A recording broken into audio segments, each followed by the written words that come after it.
Deep Talks, the detox for your mind by Deep Trivedi.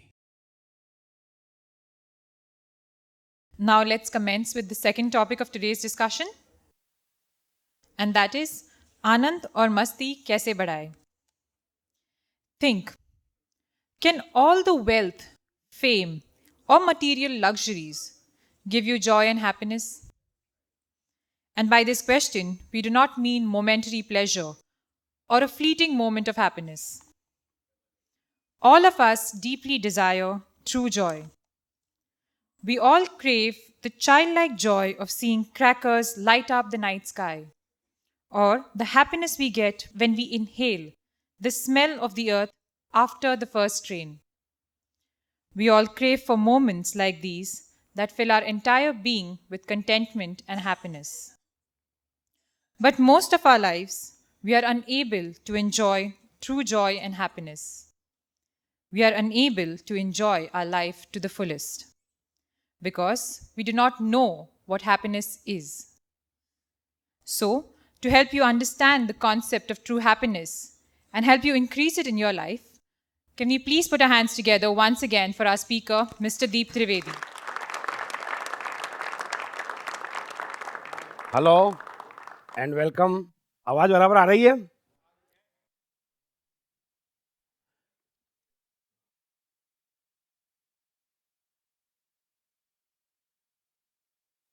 अब हम आज का दूसरा टॉपिक आनंद और मस्ती कैसे बढ़े। पहली बात मैंने बताई आपको कि हर कोई जीवन में बड़ी सफलता चाहता, ऐतिहासिक और महान बनना चाहता, लेकिन वो चूक जाता। क्यों? क्योंकि मनुष्य तब तक महान, सफल और ऐतिहासिक नहीं हो सकता जब तक कि उसके भीतर से कुछ क्रिएटिव और बड़ा क्रिएटिव ना निकले। और बड़ा क्रिएटिव तभी निकल सकता जब मनुष्य अपने मन की गहराई में शून्य को अनुभव करता, शून्य में जीता, शून्य में रहता।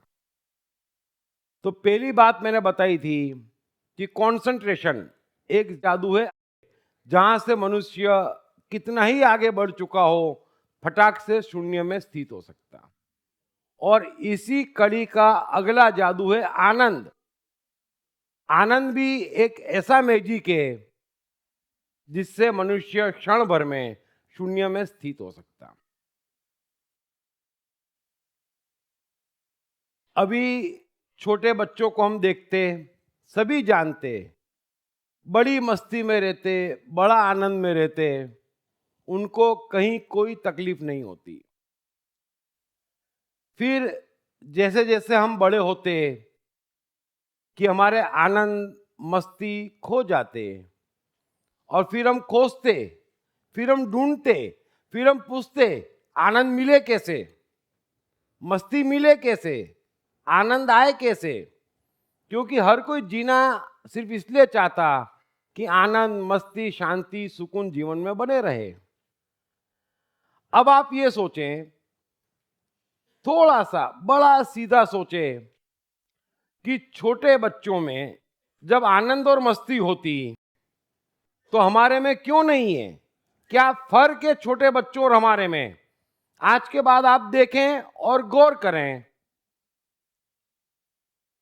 आप में से कोई बताए कि छोटे बच्चों के पास आनंद और मस्ती रहती, हमारे पास क्यों चली जाती, या बड़ों में क्यों नहीं रहती?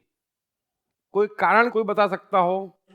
They are not worried. हाँ, बच्चे किसी बात से चिंता मुक्त है। बराबर है। और उनको भय नहीं, बच्चे रैकेट फ्री होते हैं शॉर्ट में।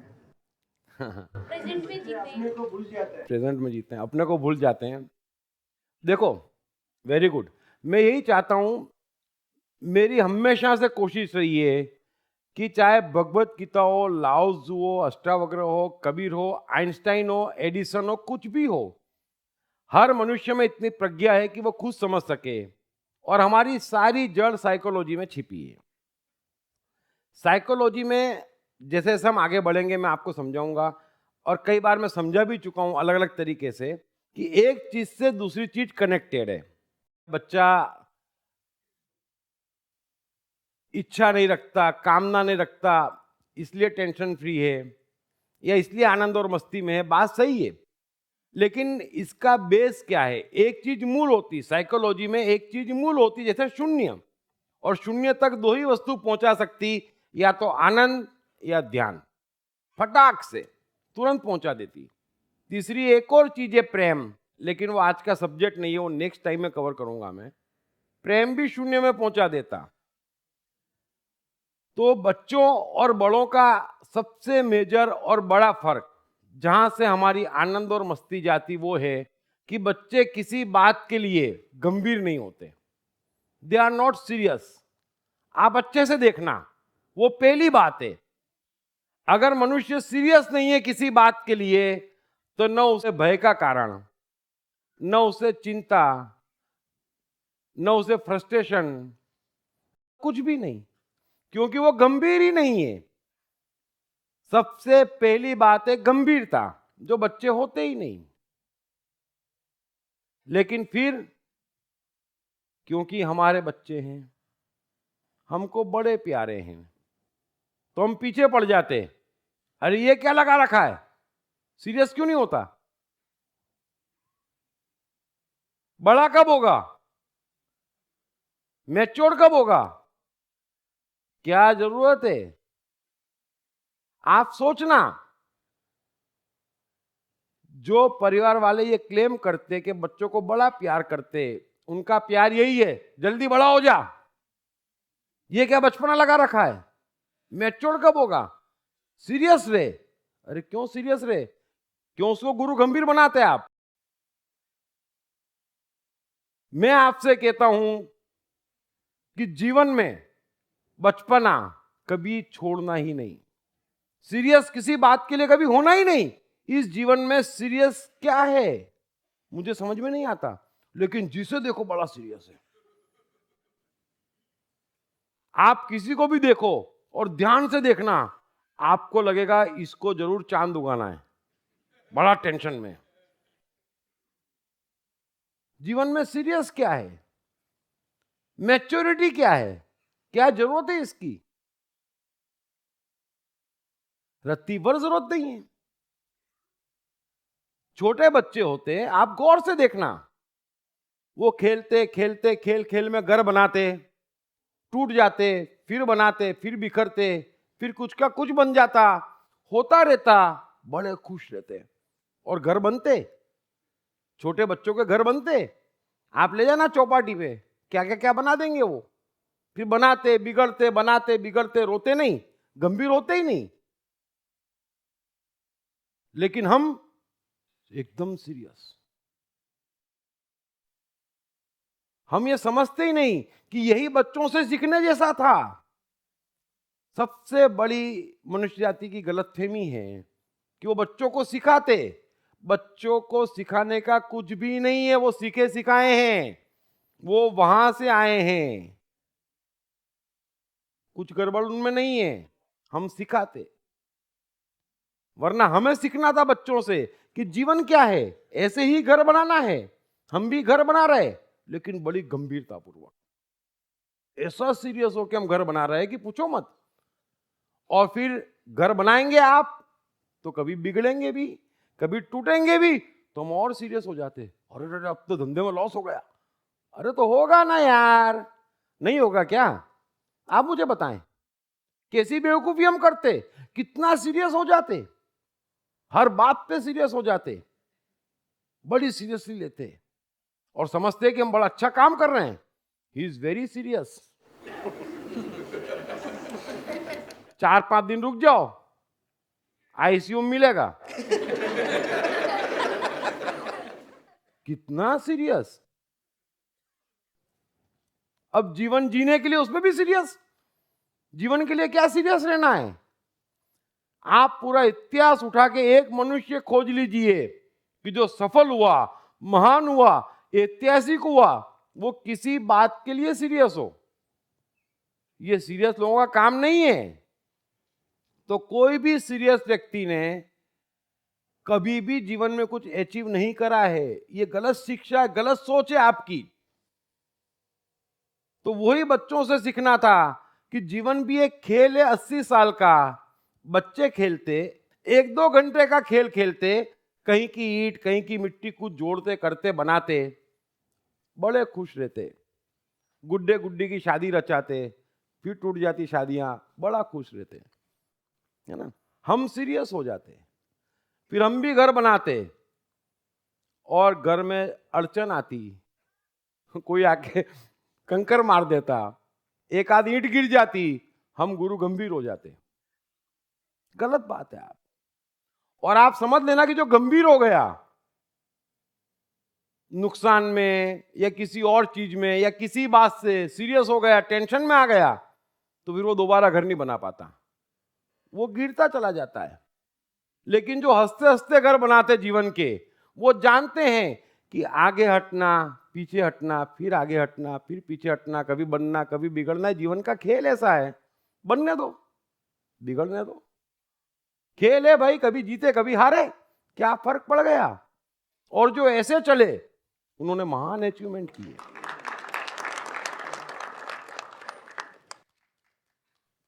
कृष्ण गीता में अर्जुन से क्या कहते कि अर्जुन, जीवन एक खेल है, तू क्यों इतना सीरियस हो गया। कौन मरेगा, शास्त्र क्या कहते, पाप क्या पुण्य का इतना टेंशन तू क्यों पाल रहा है। अरे सामने कौरवों की सेना है, तू तीर चलाना जानता है, तू उठा कमान और मार और चला दे तीर, और गाना भी गा मस्ती में कि ना ना ना ना ना रे ना रे ना रे, हैं, चला तीर। फिर वो लोग भी चलाएंगे, बचने की कोशिश कर, बच जाए तो ठीक, फिर मिलेंगे, हैं, तो नहीं तो टाटा गुड बाय। टेंशन की क्या बात है। कृष्ण कह रहे हैं कि टेंशन की बात क्या है। मेरे को भी समझ में नहीं आता। 80 साल जीना है, न सूर्य उगाना न पृथ्वी उगाना, कुछ भी नहीं करना है, सिर्फ जीना है, उसमें भी टेंशन से जीना है। कमाल करते आप। और फिर ऊपर जब जाएंगे तो भगवान कुछ नहीं पूछेगा, 2 ही चीज पूछेगा। 80 साल दिए थे, कितना समय आनंद में गुजारा और कितने समय गंभीर होकर घूमते रहे। बाकी क्या पूछना उसको। उसने भेजा है कि कारण से गंभीर रहो ही मत, बड़ी मस्ती लो, कुछ आना जाना नहीं है। क्या आ जाएगा, क्या चला जाएगा। जाता है टेंशन खत्म, आता है तो टेंशन है, कभी गौर करना। जो चली आइए ना, वो टेंशन दे रही है, जो चली गई जान छूटी है। अरे कालिया के फन पे कृष्ण फंसे पड़े हैं और डंक मारने को तैयार। कृष्ण उसकी ग्रिप में है, मौत निश्चित है, और कृष्ण मुस्कुरा रहे, वंशी की तान छेड़ रहे। क्यों? क्योंकि इसमें सीरियस क्या है। लेकिन रोते हुए मरना सीरियस बात है। कृष्ण का पूरा गणित यह है कि मरना तो है ही, रोते हुए क्यों मरे। मैं भी आपसे यह कह रहा हूं, जो है वो तो है, रोते हुए क्यों मरे।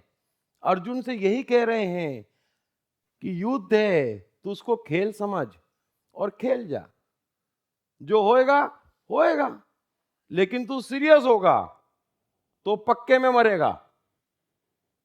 मैं भी आपसे ये कह रहा हूं, कोई बिजनेस, शादियां सीरियसली करते हैं आप, और बड़ा सीरियसली करते, फिर घर में किसी का बच्चा आता, मैं कईयों की सुनता, बड़ी जवाबदारी हो गई। बोलो, जीवन बनाएंगे ये। अरे बच्चा भगवान ने भेजा, पालेगा, तुम क्यों टेंशन पालते। अच्छा अपना बन गया नहीं, बच्चे का बनाएंगे, जवाबदार हो गए। बाप बाप पे बड़े हो जाते, बाप बाप पे मैच्योर हो जाते और कर कुछ नहीं पाते। मैं कह रहा हूं क्या सीरियसनेस है आपको। तो थोड़ा सा समझें कि आनंद एक मैजिक है, लेकिन आनंद का दुश्मन है गंभीर होना, बस, और कोई दुश्मन नहीं है। आपके सारे रोग गंभीर होने के हैं, बड़ा सीरियस हो गए आप, बिजनेस को लेके सीरियस हैं तो बिजनेस में लॉस हुआ गए, पत्नी को लेके सीरियस हैं तो दिन में 10 बार गए, आप स्वास्थ्य को लेके सीरियस हैं, देखना जो बहुत हेल्थ कॉन्शियस हैं वो दिन में 2 बार बेचारे डॉक्टर के जाते हैं। आपको क्या हेल्थ संभालना है, संभली संभलाई, आप गड़बड़ मत करो, और मेजर गड़बड़ हो तो ठीक है, लेकिन बेमतलब I am very health conscious, जिएगा ही नहीं बेचारा, इतना सीरियस। तो आनंद का मैजिक आप पहचाने, आनंद का दुश्मन पहचाने, गंभीर होना है। मैं कहता हूं आप गंभीर होए मत, आनंद की साइकोलॉजी समझें। आनंद की साइकोलॉजी क्या है? आप इतने समय से सब जानते, आनंद लिया भी होगा, तो आनंद की साइकोलॉजी क्या है? आनंद कब आता? मैं चाहता हूं आप साइकोलॉजी के पीएचडी हो जाए। बताइए आनंद कब आता? कोई बता सकता? साइकोलॉजिकली? हाँ, जब जीवन शून्य हो जाता। बिल्कुल करेक्ट। आसानी से नहीं आता आनंद, आप ये समझ लेना।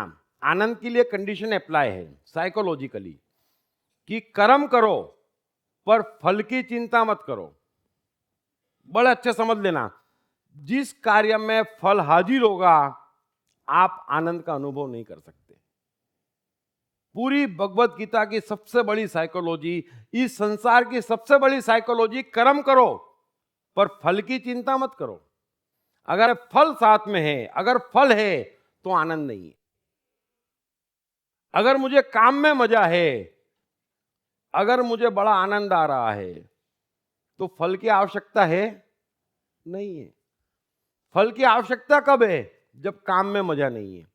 बड़ा स्पष्ट बेस साइकोलॉजिकली समझ लेना आप कि कर्म और फल हाथों हाथ है, एक ही है, अलग नहीं है। कृष्ण अर्जुन से यही कह रहे हैं कि कर्म और फल अलग हो ही नहीं सकता। आप कोशिश करते हैं, होता नहीं है। लेकिन प्रॉब्लम क्या आती? जब हम फल में इंटरेस्ट लेते तो कर्म में मजा नहीं रह जाता। हम सीरियस हैं कि बिजनेस में कुछ करके दिखाएंगे, अच्छा दिखाओ, तो आपका पूरा मन करके दिखाने में बड़े गंभीर हैं और बड़ी मीटिंगें कर रहे हैं, बड़ी मेहनत कर रहे हैं, लेकिन काम करने में मजा नहीं है। वो धन आएगा तब मजा, न धन आएगा और मजा अलग चला गया। तो आनंद तभी आता जब कर्म और फल साथ में हो। और आनंद एक मैजिक है जो समय को मार डालता। आज के बाद गौर करना, आप अगर मस्ती में हैं, बड़ा खुश हैं, तो समय यूं जाता ठक ठक ठक, और समय को आप मारते, ये ऊर्जा चली कहां जाती है? क्योंकि आपको समय का पता चलता है। बड़े गहरे से साइकोलॉजी समझा रहा हूं मैं आपको कि जिस काम में और जब आपको समय का पता चलता है, तब आप समझ जाना कि आप बड़े कष्ट में हैं। और जब आपको समय का पता नहीं चलता, तब जो अनुभव होता उसको आनंद कहते हैं। और आनंद ऊर्जा का विस्फोट है, क्योंकि आनंद शून्य है। आनंद में कुछ नहीं समा सकता। छोटे बच्चे खेलते हैं तो सिर्फ खेलते हैं, फिर वो टेंशन नहीं दूसरा कि कल क्या होगा, सूर्य क्या होगा, अमेरिका में क्या हो रहा है, तो सब भूल के शून्य में आते, डूब जाते, तब आनंद आता। तो आनंद ऊर्जा का विस्फोट है, और वो विस्फोट तभी हो सकता जब कर्म और फल हाथों हाथ। और आपको इसके 2500 अनुभव है। आप कई बार थक जाते तो कोशिश करते कुछ ऐसा करें कि कर्म और फल हाथों हाथ मिल जाए। आप कोशिश करते, मालूम नहीं है ऐसा करते, लेकिन मैं बता रहा हूं आप ऐसा करते। जब आप थक जाते तो आप खेलने बैठते। खेल में क्या है?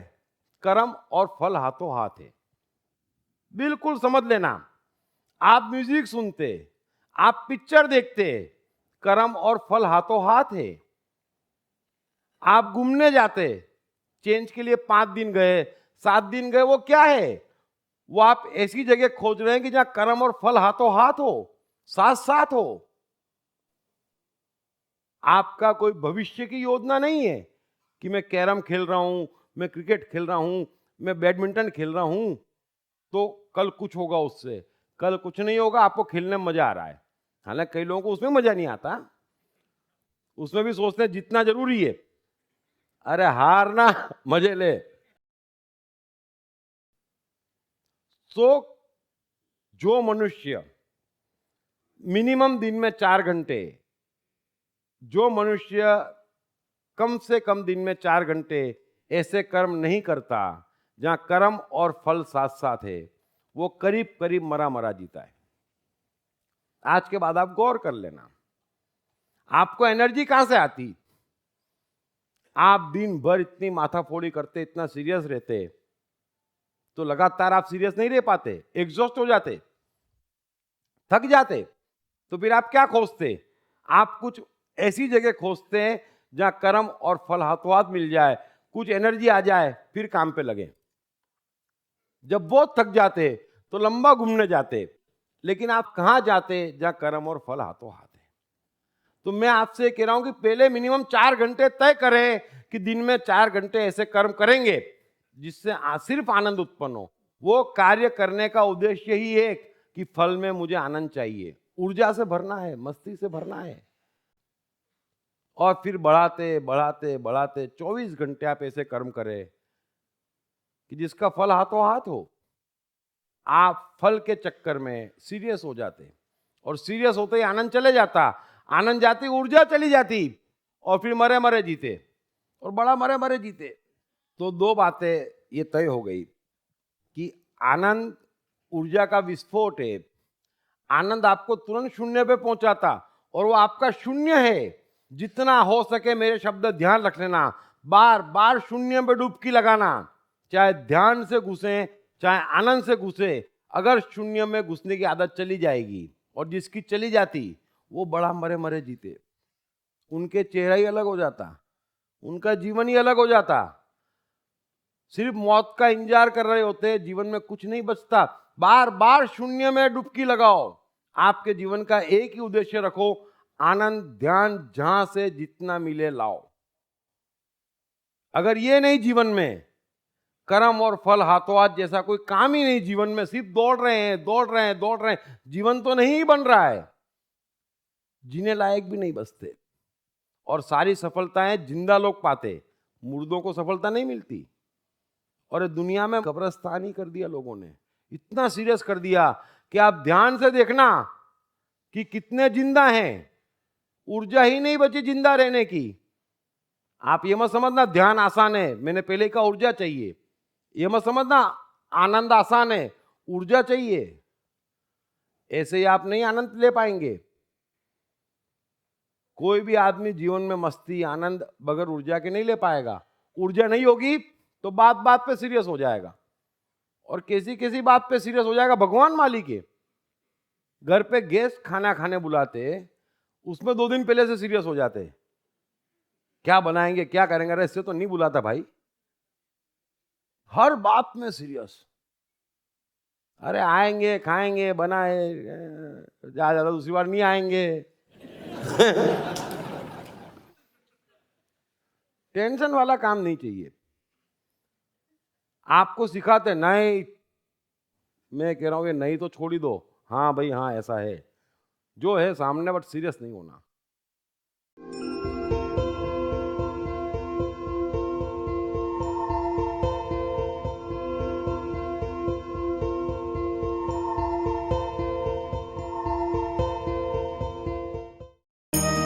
कृष्णा मन और जीवन के मास्टर। कृष्णा एक प्रेमी, एक कलाकार, एक गुरु, एक राजनेता, एक व्यवसायी। कृष्णा शून्य से सृजन करने का एक श्रेष्ठ उदाहरण। कृष्णा जो कठिनतम परिस्थितियों में भी हंसते हुए जीने की कला सिखाते हैं। कृष्णा जिन्होंने जीवन का हर युद्ध जीता। दीप त्रिवेदी द्वारा लिखित किताब मैं कृष्ण हूँ। ये किताब कृष्ण के संपूर्ण जीवन पर रिसर्च करने के बाद कुछ इस साइकोलॉजिकल अंदाज में सिलसिलेवार रूप से लिखी गई है कि जिसे पढ़ते पढ़ते आपका जीवन भी बदलता चला जाएगा। मैं कृष्ण हूँ ये किताब अंग्रेजी, हिंदी, मराठी तथा गुजराती में एक साथ atmanestore.com साथ ही सभी प्रमुख ई-कॉमर्स साइट्स पर भी उपलब्ध है। मैं अपनी बात बताऊं चलो, क्योंकि मैंने जिया है, मैं जानता हूं कृष्ण क्या कह रहे, मैं अंदर तक जानता, मैं क्या कह रहा हूं ये तो मैं जानता ही। मैं आपसे स्पष्ट कह रहा हूं, साइकोलॉजिकली आप समझ लो कि जो गंभीर है वो जीवन में कभी कुछ कर नहीं पाए। और आप किसी बात के लिए, जिस बात के लिए आप सीरियस होंगे, आप ध्यान रख लेना, वहां आप फ्लॉप हो जाएंगे। और जहां आप कैजुअल है, बिगाड़ ले जो बिगड़ना हो, हम तो मस्ती में, तो वहां बिगड़ता ही नहीं। बोले नंगे कौन लूटे हैं, नंगे के नो ग्रह बलवान। तो मैं आपको वही कह रहा हूं, आज लूट ले जा, मेरे को तो मजा आया ना, हो जाने तो जो होना है। तो भगवान ही बोलता, पहले से एक्सेप्ट कर रहा है, दुखी होना नहीं है, तकलीफ क्यों देना भाई। आप सीरियस है तो तकलीफ देता हो, पकड़ पकड़ के देता। तो मैं तो तीसरी चौथी क्लास में समझ गया था कि ये जो 6-8 घंटे ये परेशान कर रहे हैं ना घर वाले और टीचर मिलके, बिल्कुल मैं उस लायक नहीं हूं। और अपनी रक्षा करना हर मनुष्य का जन्मसिद्ध अधिकार भी और कर्तव्य भी है। तो मैं तो बिल्कुल हफ्ते में 1 दिन से ऊपर स्कूल जाना बंद, तीसरी चौथी से ही। अभी क्या स्कूल वाले कर लेंगे और क्या माता पिता कर लेंगे, भगा देंगे घर से, कोई नहीं भगाता है। 2-3 बार डांटते हैं, फिर कहते हैं बेशर्म है। कोई कुछ करता नहीं है, सब जने धमकाते हैं, आप धमकी में नहीं आते तो सरेंडर हो जाते हैं। बिल्कुल पक्की साइकोलॉजी है। तो मैं तो हफ्ते में 1 बार, और बहुत हुआ तो 2 बार स्कूल जाने का। अब 9-10 साल का लड़का, और हम जिस मकान में रहते थे वहां पर करीबन 5-6 फैमिली रहती थी, और कम से कम 8 से 10 लड़कियां मेरी उम्र की, हम उम्र। अब होता क्या था, पूरे इंदौर में फिक्स कि लड़कियों की स्कूल सुबह की तो 12 बजे घर आए, और लड़कों की स्कूल 10, साढ़े 10, 11 बजे की तो शाम को 5 बजे घर पे आए। अब मैं तो हर समय घर पे मौजूद।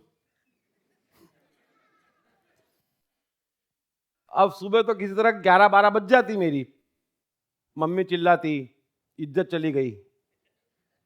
मैं बोलता चली गई तो जान छुड़ी, दिखती कहीं है नहीं, मोहल्ले में कोई पूछता नहीं, लेकिन चली जरूर जाती। सबको ये लगता है इज्जत चली गई। अब बेचारी लड़कियां आए 12 बजे और तैयार होके 1 बजे रेडी, मैं भी रेडी, बस तो खेलना शुरू। अब वो लड़कियों खेल कैसे, अष्टाचंगा पो और रस्सी कूदे। अब मैं तो क्या जल्दी से उनको हराने लग गया हर खेल में, क्योंकि वो स्कूल से आए, मैं सुबह से प्रैक्टिस करूं। उल्टी रस्ती, सीधी रस्ती, अष्टाचंगा पो, बॉल, वो घूमना, वो फुंदड़ी, वो लंगड़ी, सब आए मेरे को। अब मम्मी बहुत परेशान, उसको लगे नाक कट गई, इतनी लड़कियों के बीच में एक लड़का और खेल रहा है, कैसे कैसे खेल खेल रहा है। बोले अष्टाचंगा पो खेल। अरे तो खेलेगा नहीं तो बच्चा करेगा क्या, तो मैं तो खेलूं। फिर मम्मी बहुत डांटे, मेरे को भी आश्चर्य हो, तो डांट क्यों रही है भाई, कृष्ण की लाइफ पढ़ो। पूरे समय सारे गोप बेचारे गोवर्धन जाए, ये महाराज गोपियों के साथ खेले। और मैं ऐसा बिल्कुल नहीं था, क्योंकि मैं इंतजार करता, 5 बजे लड़के घर पे आते हैं सब जने स्कूल से छूट के, तो फिर क्रिकेट खेलने, वो गिल्ली डंडा खेलने, पतंग उड़ाने, फिर उनके साथ। तो मैंने बोला मैं तो बेटर हूं यार, गोपों के साथ भी खेलता, गोपियों के साथ भी खेलता है, और तुम्हारा भगवान सिर्फ गोपियों के पीछे भागा, उसको कुछ नहीं कहते तुम, ये कैसा अन्याय भाई। तो जीवन में एनर्जी आती जब आप शून्य में जाते, बार बार जितना हो सके शून्य में रहो। आप सीरियस हो ही मत कि मुझे क्या बनना है, ये बनना है, कोई कुछ उससे बनने वाला नहीं है। आपको बनाने वाली आपकी ऊर्जा है, आपको बनाने वाला आपका भगवान है, आपको बनाने वाली प्रकृति है। ऊर्जा चाहिए, आनंद चाहिए, ध्यान चाहिए, मस्ती चाहिए, आप बन जाएंगे। और मैं ऐसा था तो मुझे मिल भी ऐसे जाते थे। आपको बताऊं, पुराने जमाने में सबने बच्चों को खूब मजा था। आजकल के बच्चे तो खत्म हो गए। वीडियो पे क्रिकेट खेलते, वीडियो पे फुटबॉल खेलते। यहाँ कितना सामान उठा के जाते थे ग्राउंड तक, 3-3, 5-5, 10-10 किलो का वजन उठा के उस उम्र में। Bat ball, cricket, football, net कितना ले जाना पड़ता था, तब जाके खेलते थे। तो हमारा परिवार काफी बड़ा था, और पुराने जमाने में सबके परिवार बड़े ही थे। तो अपने पापा के 5-7 भाई बहन, 7 भाई बहन, मम्मी की 5-6 बहनें, फिर उनके बच्चे, तो 150 आदमी इकट्ठे हो जाते थे। अब कुछ काम धंधा था नहीं, पैसे थे नहीं घूमने जाएं, तो घूमने की एक ही जगह थी, एक कपड़ंज करके जगह थी। तो वहां पे एक मकान था मोटा काका का, तो 7-8 कमरे थे। तो सारे बच्चे, 25-30 बच्चे वहां इकट्ठे हो जाते। पूरी गर्मी की सीजन निकल जाती 3-4 महीने की। अपने तो रोज गर्मी थी, लेकिन उनको तो स्पेशल गर्मी, कि स्कूल जा जाके परेशान सब। और उसमें भी मेरी उम्र के कम से कम 10 से 12 बच्चे, मेरे कजिन्स, और उसमें 3-4 महाशैतान और एक्सपर्ट। और मेरा शुरू से ये यार कि मैं जो कह रहा हूं ना आप मान लो, क्योंकि मेरे को टेंशन, आपको टेंशन। मुझे परेशान करोगे तो मैं छोड़ूंगा नहीं। मैं सबक सिखाऊंगा मुल्ला नसरुद्दीन की तरह, पक्का, जीवन भर के लिए। क्योंकि मुझे छेड़ो मत। अच्छे खासे जीते हुए आदमी को आप परेशान करो तो मुझे मंजूर नहीं, और सीधी बात नहीं मानो तो बिल्कुल मंजूर नहीं। और कोई भी बात हो, मेरा एक नेचर शुरू से, सबको कहीं पे भी बैठे, कुछ भी बैठे, जल्दी से खोजो कोई मस्ती की आइटम मिल रही है, कोई आनंद मिल रहा है, कोई मजाक मिल रही है, क्योंकि सीरियस तो रहना ही नहीं, ढूंढो। तो हमारे पापा के छोटे भाई थे, मुझे अच्छे से याद आया, वो बेचारे की हाइट 4 फीट से कम थी, अभी भी है वो। अब एकदम नाटे। और क्या था कि सब जने बैठे हुए थे, बुजुर्ग भी बैठे हुए थे, उस दिन बच्चे बैठे हुए थे हॉल में, करीबन 30-40 लोग बैठे हुए थे। वो छत पे कपड़े सूखते ना, तो मैं छत पे गया हुआ था, और सब जने नीचे बात कर रहे थे। तो मेरे हाथ में वो हमारे छोटे काका की पैंट आई, अब इतनी पैंट। मैंने बोला मजा आएगा इसमें, तो मैं तो सीरियस मुंह बना के पैंट लेके नीचे गया। सब जने बैठे थे, मैंने बोला देखो किसी की चड्डी हाथ में आई, ये शॉर्ट किसकी है? वो सब जने यूं देख रहे हैं, किसकी है, क्या है, शॉर्ट है, क्या है, कैसी है, साइज समझ में ना है क्या ये।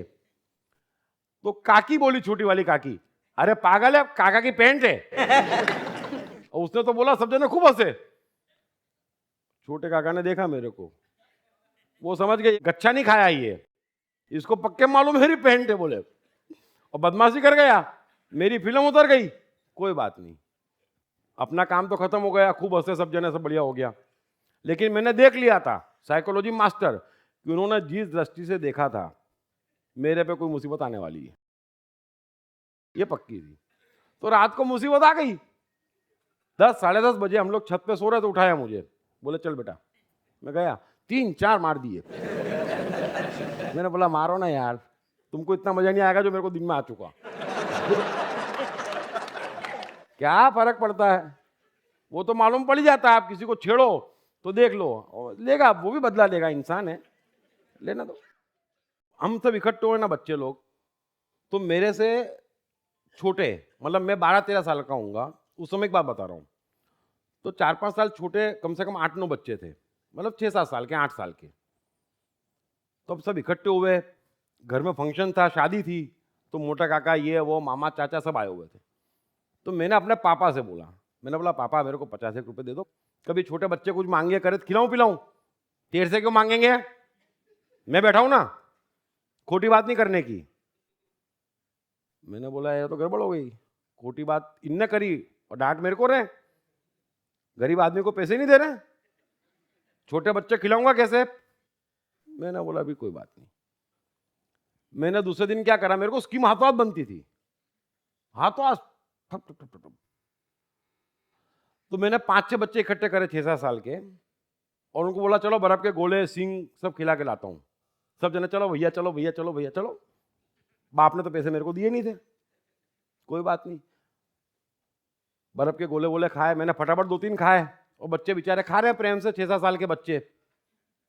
घर से आधा किलोमीटर दूर ठेला था, मैं तो खा के भग गया।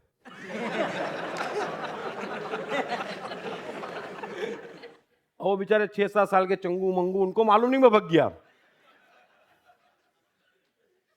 और वो तो खूब खा रहे हैं। हो गई, खा के थक गए तो जाने लगे, तो ठेले वाले ने बोला, भाई पैसे? अरे बोले पैसे तो भैया भैया कहाँ है? तो ठेले वाला कोई छोड़ता है क्या? तो 6 के 6 बच्चों को लेके छोड़ने घर तक आया, और घर तक आया तो सामने मोटे काका खड़े थे। तो बोले बच्चे आपके हैं? बोले हाँ। तो बोले तो बर्फ का गोला खा गए और पैसे नहीं दे रहे। तो काका ने बच्चे से पूछा ये क्या बात हुई? अरे बोले दीप भैया ले गए थे। तो बोले वो कहाँ है? बोले गायब। तो खैर मोटा काका ने पैसे वैसे दिए, फिर आधे घंटे बाद मैं प्रकट हुआ। मोटा काका बोले ये क्या गड़बड़ है? अरे बोले वो गड़बड़ नहीं, बच्चे जीत कर रहे थे, मैंने पापा से पैसे मांगे थे, उन्होंने दिए नहीं, और बच्चे जीत कर रहे थे, मैंने बोला करता हूं मैं पापा से पैसे लेना, वापस आया, पापा दिखे नहीं। तो मोटा काका ने उठा के पापा को झाड़ दिया। अरे दीप पैसे मांग रहा, तुमको पैसे देने में तकलीफ हो रही है? बेचारे बच्चों की हालत देखो। और पापा भी समझ रहे हैं मैं मतलब की डांट खा रहा हूं, पापा भी समझ रहे हैं। तुरंत 50 रुपये उनने दिए, 100 रुपये काका ने दिए, शांति। साला को मना कैसे कर दे? अरे हमारे सीधा इंटेंशन, गरीब आदमी को मना क्यों कर दे? कोई भी मुझे पसंद ही नहीं, बचपन से पसंद नहीं, और हम बड़े बड़े काम करते और बहुत इंटेलिजेंट काम करते। मैं आइडिया दूंगा ना तो मजा नहीं आएगा। लेकिन एक तो क्या था, हमारे पापा काका कंजूस कंपटीशन के प्रेसिडेंट, एक के पिताजी एक धरे, मतलब खुद तो खर्चा ही ना करे लेकिन बराबर निगाह बनाए। अच्छा, क्योंकि मैं स्कूल नहीं जाता था, एक मेरा कजिन बॉम्बे में रहता उदय, वो भी स्कूल नहीं जाता था, तो हम लोग धंधे पानी पे लग गए थे। आराम से वो मस्जिद बंदर जाते, कुछ ऑर्डर लाते, यहाँ पर जाते, ये 14-15 साल की बात बता रहा हूँ, और काम धंधे पे लग गए थे। लेकिन पैसे की तकलीफ काका छोड़े ही ना, ठीक है। अब एक दिन ऐसा हुआ कि माथेरान की एडवर्टीजमेंट पढ़ी हमने पेपर में, मुंबई समाचार, उस समय मुंबई समाचार चलता था, अच्छा याद आया मुझे, मुंबई समाचार चलता था, एडवर्टीजमेंट पढ़ी माथेरान की। उधर बोले यार माथेरान जाना चाहिए। अरे मैंने बोला जाना तो बहुत जगह चाहिए,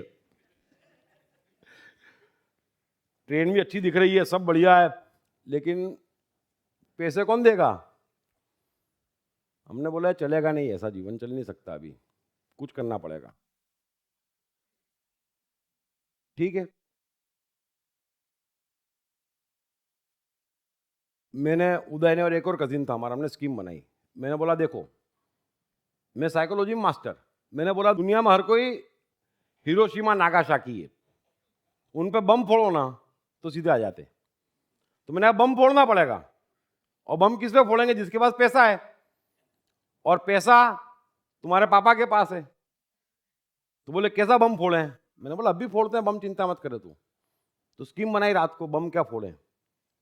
बम भी तैयार हो गया, उदय नाम है उसका। मैंने बोला भी एक काम कर, वो 17-18 साल का था, मेरे से 2-1 साल बड़ा था। मैंने बोला कुछ नहीं, कल से तू सीरियस हो जा, और थोड़ी बहुत दाढ़ी बढ़ा। बोले फिर? मैंने ज्यादा बात करने की नहीं किसी से, बस तू चुपचाप बैठे रहे, ऐसे जाने का, ऐसे ही आने का, और काम धंधा करने का नहीं, पापा कितना भी ऑर्डर दे इंप्लीमेंट करने का नहीं। बोले ठीक, स्कीम तैयार है, बिल्कुल तैयार। मैंने बोला टेंशन नहीं, माथेरान जाएंगे और तेरे पिताजी पैसा देंगे। मैंने बोला मतलब मेरे काका। ठीक है भाई। अब 3-4 रोज हो गए तो मम्मी टेंशन में आ गई, हमारी काकी। बोले लड़के क्या हुआ, दाढ़ी बना नहीं रहा, एकदम सीरियस है ये वो। मैंने बोला छोड़ो ना, आपका काम नहीं। मैंने बोला आप छोड़ो ना, क्यों चिंता पालते हो। 1-2 रोज और निकल गए तो मोटी काकी तो बड़ा टेंशन में आ गई। अरे बोले इतना सीरियस, क्या हो गया ये से? तबियत ठीक है? मैंने बोला सब ठीक है। तो बोले गड़बड़ क्या है? अरे मैंने बोला गड़बड़ ये कि वो प्रेम में पड़ गया। मैंने बोला। बोले किसके? मैंने बोला एक सिंगर है उसके, क्लब में गाती है सिंगर। अरे क्या बात करता है? मैंने बोला हाँ। और वो तो कह रहा मैं शादी करूंगा और तुरंत करूंगा। अरे काकी बोले क्या बात कर रहे हो? मैंने बोला हाँ। अरे वो तो बड़ी गड़बड़ है। मैंने गड़बड़ है, उसको समझाओ। मैंने बोला बहुत समझा लेकिन समझने को तैयार नहीं, बस दीवाना हो गया उसका। काकी तो टेंशन में, रात को काका आए तो काका को लड़का भगने की बात सोच रहा है, सिंगर के प्रेम में पड़ गया। हमारी तो सबकी स्किन तैयार थी, तो काका भी टेंशन में मेरे को पकड़े, हेमंत को पकड़े, इसको समझाओ। मैंने बोला समझा लेकिन आप तो जानते हैं प्रेम कैसा होता है। नहीं चलेगा, अपना खानदान देखा है और ये उम्र है शादी करने की, तो ये तरीका है कोई, समझाओ इसको। मैंने बोला मुश्किल लगता है। मैंने कहा एकदम पक्का मजनू हो गया है। अबे 7-8 रोज हुए होंगे इस बात को। अगले दिन काकी एकदम रोना शुरू हो गई मेरे पास बैठ के, क्या करे इसका। मैंने बोला देखो एक बात है, ये तो बच्चा है। मैंने बोला अभी ऐसा करते हैं, इसको कहीं 5-7 रोज घूमने भेज दो, सब लड़के का भूत उतर जाएगा इसके सर से। काकी बोले हाँ हाँ ये ठीक है। तो मैंने बोला ठीक है हम सोचते हैं। फिर उदय को पकड़ा कि माथेरान चलेगा घूमने 7 रोज, ये क्या लगा रखा है, जरा मजे ले। ठीक है तो चलो। तो 7 रोज माथेरान के ट्रिप पक्की हो गई। रात को काका आ गए, सब व्यवस्था हो गई। वो काका हमारे 25 रुपए नहीं देवे, 10 रुपए नहीं देवे। काकी ने समझाया तो काका मेरे को पकड़े, देख तेरी काकी कह रही है लेकिन लड़की को भूल जाएगा। मैंने बोला मेरी गारंटी।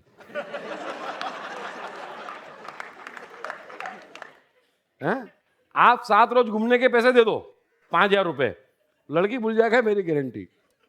और गए हम घूमने। अब बड़ी रकम होती है, सीधे टैक्सी पकड़ी हमने। तो कौन ट्रेन में जाएगा अभी है? और टैक्सी सामान से लबालब, और खूब घूम फिर के आए। घूम फिर के आए तो उदय को लालच आई, बोले यार मैं ये कह दूं कि मैं आधे भूला लड़की और एक और स्पॉन्सर हो जाए तो। मैंने बोला लालच बहुत बुरी है। लालच नहीं करनी भाई, जाने दे। तो मैं आपको कह रहा हूं जीवन बड़ा लाइट है, काम अटकता नहीं है और काम अटकाना चाहिए भी नहीं, लेकिन ये आनंद और कंसंट्रेशन आपको पावर देता है, जहां से आप कुछ क्रिएटिव सोच पाते, क्रिएटिव कर पाते, चीजें आपके हिसाब से चलती है। आप टेंशन क्यों पालते हैं? हम सीरियस हो जाते हैं, बच्चों कहते सीरियस हो जाओ। अरे एडिसन 7 साल की उम्र में वैज्ञानिक बनने चले तो अपने दोस्त माइकल को दवाई पिला दी कि तेरे को हवा उड़ा दूंगा। माइकल बेहोश हो गया केमिकल खा के, खूब मार पड़ी। तो क्या हो गया? एडिसन सीरियस नहीं है और नई आदत छोड़ी, जीवन भर यही करते रहे। वॉचमैन की नौकरी मिली तो भी सीरियस नहीं, वार्निंग मिले तो भी सीरियस नहीं, अपना काम करते रहे। प्रयोग करो, फेल हो गए तो सीरियस नहीं। ये बच्चों का गुण है, नया प्रयोग करना और सीरियस नहीं होना, बस करते रहते, क्या टेंशन है। स्टीव जॉब्स अभी पढ़ने में थोड़े कमजोर बेचारे, और एक टीचर उनके पीछे पड़ गई, इंसल्ट करे बार बार। 3-4 दिन की बात हुई, स्टीव बोले ये क्या परेशानी रोज रोज की, इसको ठीक करो। तो गए एक दोस्त को लेके जंगल में सांप पकड़ लाए। दोस्त बोले इसका क्या करोगे? टीचर पे छोड़ेंगे।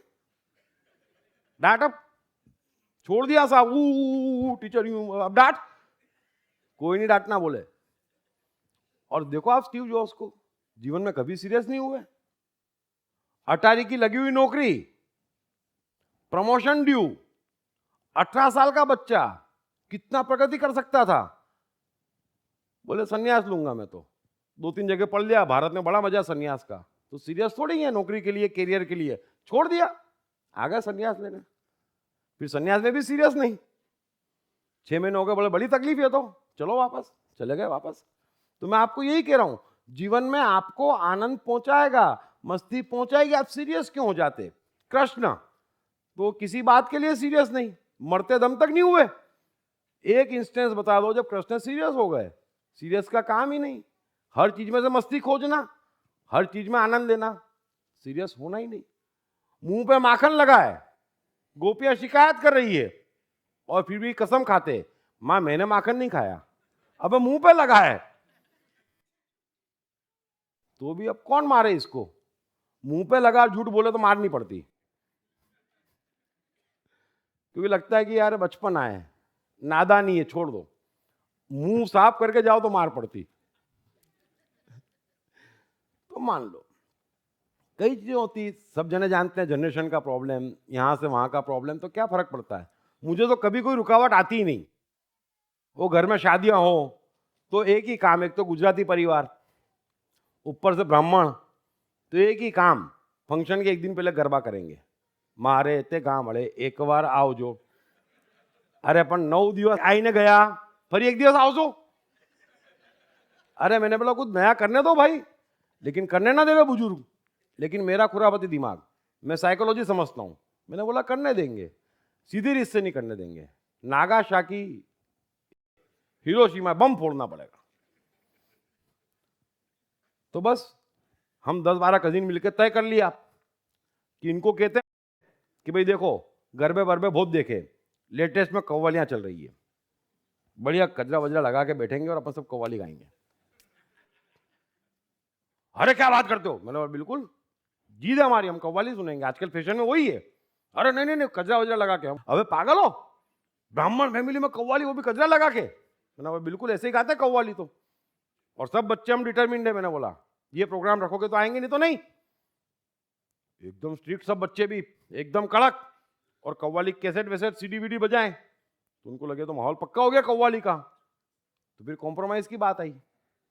आप बोल रहे हो नवरात्रि, हम बोल रहे कव्वाली, तो बीच में सॉल्यूशन निकल आया डीजे नाइट। तो वही तो हम चाहते थे भाई। लेकिन क्या होता है, यूं खींचना पड़ता है, तो खींच लेने का। जीवन में मैं तो मर जाऊं तो कभी सीरियस नहीं हुआ। कितने लॉस होते हैं, प्रॉफिट होते हैं, दोस्त दुश्मन हो जाते, कोई क्या करता, ये क्या स्कूल वूल तो वो छोटी चीज है। कोई जीता कोई मरता हो तो होता रहता है जीवन में, नहीं होगा क्या? आप बताओ। जीवन में कभी गंभीर नहीं होना, एक रोग है, मार डालती है आपको, मार डालती। गंभीर होने का ही नहीं। और मेरे तो काम भी ऐसे हो जाते, मैं सच्ची बता रहा हूं, किस्से ही किस्से भरे पड़े हैं जीवन में, क्योंकि काम ही दूसरा कुछ नहीं। रोज 5-6 कांड, रोज 5-6 नए जोक बन जाते, फिल्म ही फिल्म। मैं स्कूल जाते नहीं जाते 9th क्लास में ऐसा हुआ कि पूरे इंदौर के कम से कम 15, और वो भी इंग्लिश मीडियम टॉप स्कूल से, जो शैतान बच्चे थे जिनको कंट्रोल ही नहीं कर सकते थे माँ बाप, उनको भगा दिया सबको। अब अलग अलग स्कूल से सब 9th में भगा दिए गए, और हमारी स्कूल के प्रिंसिपल को दया आई कि मैं ठीक कर दूंगा इनको। तो उन्होंने 9th क्लास नए सिरे से खोली, न्यू क्लास, और सब बच्चे उसमें भर्ती कर दिए। और मेरे जैसे 2-4 को सम्मान दिया उस क्लास में भेजने का, क्योंकि वहां से भगाए हैं तो हम भी भगाए, तो मैं भी उस क्लास में। और वो शैतान तो ऐसे शैतान कोई सोच ही नहीं सकता। मतलब जहां मनुष्य की कल्पना खत्म हो जाए ना, वहां से तो वो शुरू हो गए।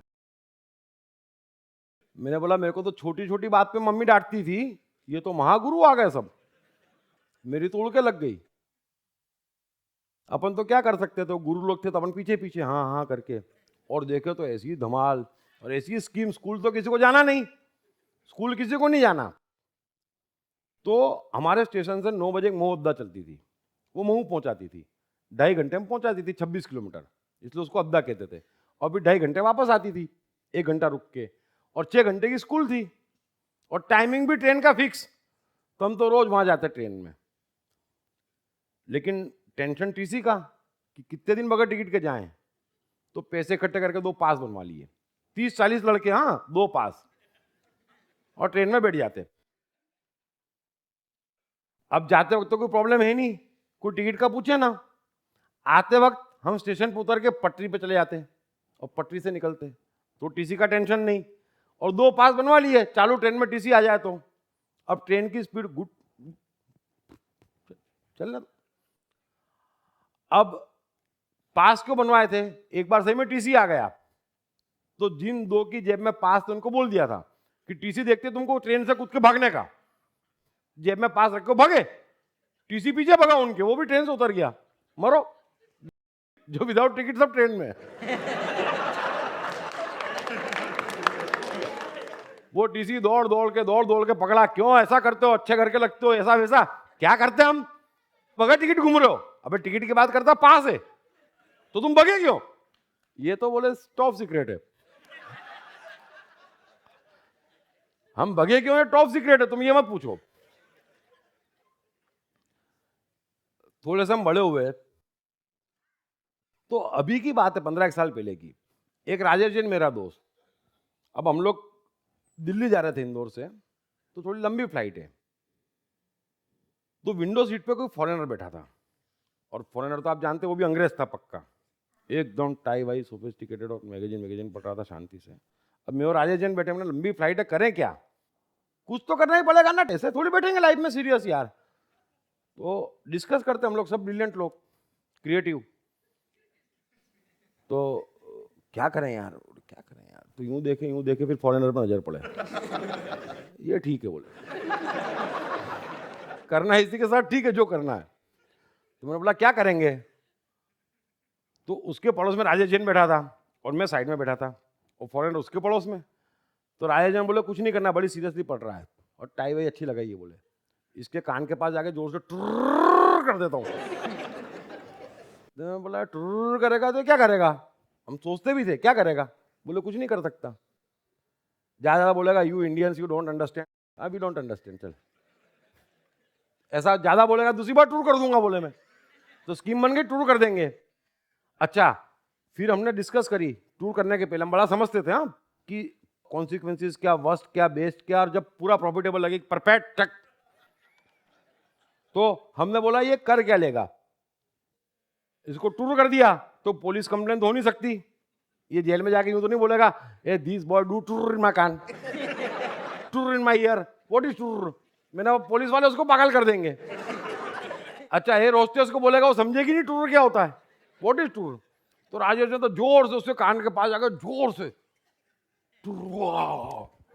यूं देख रहा हूं हमको, तो मैं तो उसको देख रहा हूं, राजेश ने उसको यूं देख रहा है, टूर टूर टूर टूर, वही बोले अरे क्या बात है, बोले उसको समझ में नहीं आया, हंस दिया बेचारा, हंस दिया। राजेश बोले नाउ फ्रेंड्स, बोले या बेटर टू बी, क्योंकि डिस्टेंस लंबा है बोले। सो वॉन्ट भी कर दिया, दोस्ती भी हो गई, क्या करेगा कोई, क्या सीरियस होता कोई। तो मेरे को गंभीरों से बचपन से नफरत, कोई भी मामले में सीरियस हो जाना मेरे को लगे क्या पागल है, मर जाएगा, हंसना ही तो जीवन है।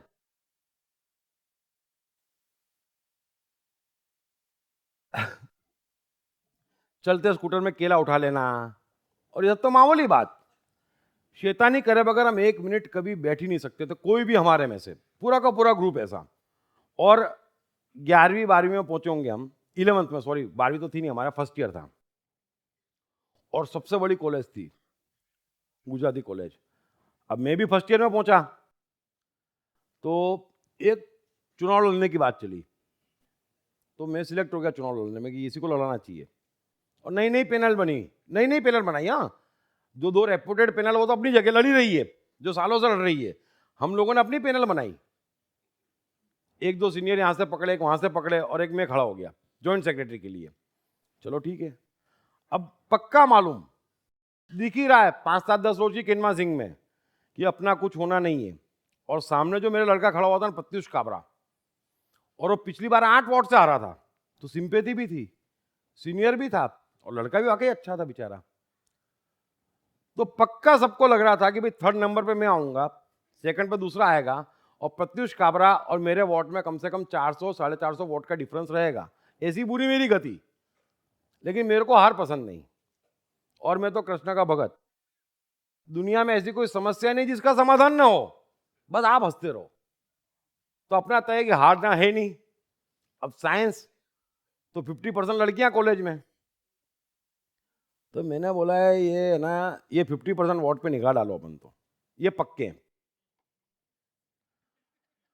चुनाव के 4 रोज पहले हम लोगों ने स्कीम बना दी, मैंने कहा देखो रिसेस होगी, 1 घंटे की होती है बराबर, तो मैं वहां सेंटर में यहाँ पर खड़ा हूँगा प्रिंसिपल के ऑफिस के बाहर, तुम 3-4 जने गुंडे लेके आओ और उनको दिखा दो मेरे को, और लगना गुंडे चाहिए मैंने बोला, और थोड़ा बहुत मारो मेरे को। अरे बोले क्या बात करता है, मैंने तुम मारो बस, और बाहर पट्टी सट्टी तैयार रखो बस। तो मेरे को मारा, मैं रोया, भगा बाहर, तो लगी तो कितनी लगेगी, अपने ही आदमी थे बेचारे, लेकिन पट्टी वट्टी बांधी यहाँ लाल वाल ये करके फटाफट, फिर तो सारी क्लास में घूम गया मैं, मेरे जैसा सीधे आदमी को मारा, मेरे साथ ये हुआ, दिस टू बैड, ये कॉलेज है कि क्या है, ये और वो, रो मैं, और मैं रो और लड़कियों के वोट बढ़े। अच्छा दोनों पैनल वाले चिल्लाए, अरे भगवान कसम हमने नहीं मारा इसको, हम पागल है कि इसको मारेंगे। और मैं तो रोऊं, 4 दिन रोया। 78 वोट से जीता, 78 वोट से जीत गया। अरे ऐसे कैसे हार जाएंगे? तो रास्ते हर चीज के हैं, अगर आप मस्ती में हैं, अगर आप आनंद में हैं। दुनिया की ऐसी कोई समस्या ही नहीं है जो सुलझाई ना जा सके। इसलिए परिस्थितियां जीवन में बनती है। मैं आपसे कह रहा हूं, चीजें घटती है, हमको 80 साल जीना है, कम से कम सीरियस कभी नहीं होना चाहिए।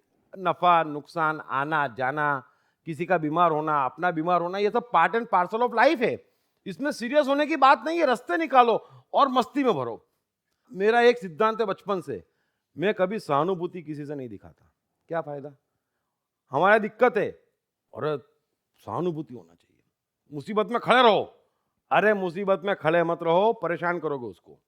आप गौर करना, ये महिलाएं करती क्या? कोई एक घर पे मर जाता तो वो तो दुखी है ही है, ये 20-30 रोने पहुंच जाती। चलो 12-13 रोज भी निकले, मालूम नहीं कितने रोज निकालते निकल गए, चलो फिर क्या? फिर जाके धीरे धीरे कोई सेटल होता तो ये सहानुभूति वाले आ जाते। याद तो बड़ी आ रही होगी नहीं? अरे बड़ी मुश्किल से बोले थे। ये सहानुभूति वाले आपको सेटल ही नहीं होने देते। क्या करें, हम तेरे साथ है। अबे तू क्या साथ है? जाने वाला चला गया, भुगतना मेरे को, तू क्या साथ करेगा? मैं तो टिकट कटवा दूं उसका, तू भी जा। क्या मतलब है इसका? तुम हमेशा हंसी, मेरे को तुरंत आनंद चाहिए। आप गौर करना, मैं आपको एक किमिया देता हूं। कितना ही बड़ा टेंशन आ जाए जीवन में, कितनी बड़ी कष्ट में हो, कितनी ही तकलीफ हो, कैसी भी खबर हो, आप खबर को तो छोड़ो और तुरंत देखो कि क्या कोई ऐसी चीज हो सकती जिसमें मजा आ जाए। बस आप कर लो, आप छोड़ दो उसको, तुरंत आपका सारा टेंशन छू। तुरंत जादू है, मैजिक है आनंद, तुरंत छू। अभी कोई मर गया हो तो मर ही गया। मैं हमेशा कहता हूं, ये पहला आदमी जो मरा, अब हर साल 20-25 करोड़ मरते, ये कोई न्यूज हुई? सीरियस हो जाते, मत हो। कितना फायदा हुआ देख। यूं परिवार वाले मिलते नहीं थे, सब मिल गए। पिकनिक बनाओ, मौज करो, अच्छा अच्छा खाना बनाओ, याद करो, खेलो कूदो। कब मिलते हैं आज की फास्ट लाइफ में? आप चेंज कर दो, अपना एटीट्यूड चेंज कर दो, तुरंत आप मस्ती में आ जाओगे। तुरंत, कभी भी टेंशन नहीं पालने का। मैं तो कितनी बार कहता हूं, एक पांव कट गया तो सोचो अच्छा बहुत मेहनत करी, अब सब खिलाएंगे। अब भगवान ने बहुत बढ़िया किया जी। कब तक मैं दौड़ूंगा? अब बैठे बैठे ऑर्डर दूंगा, ये लाओ, ये लाओ, वो लाओ। और भी दुनिया बड़ी सहानुभूति रखती है।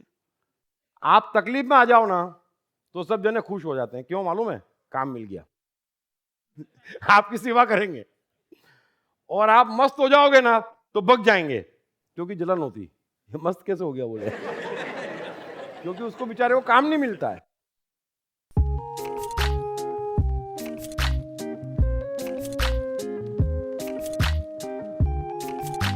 हाय, मेरा नाम शील कुमार अवस्थी है और मैं बैंक में काम करता हूँ as a senior manager. My name is Omkar Kulkarni and I'm a engineering student. मेरा नाम जयराम प्रसाद है, मैं सेल्फ एम्प्लॉयड हूँ। मैंने इनकी बुक पढ़ी I am the mind.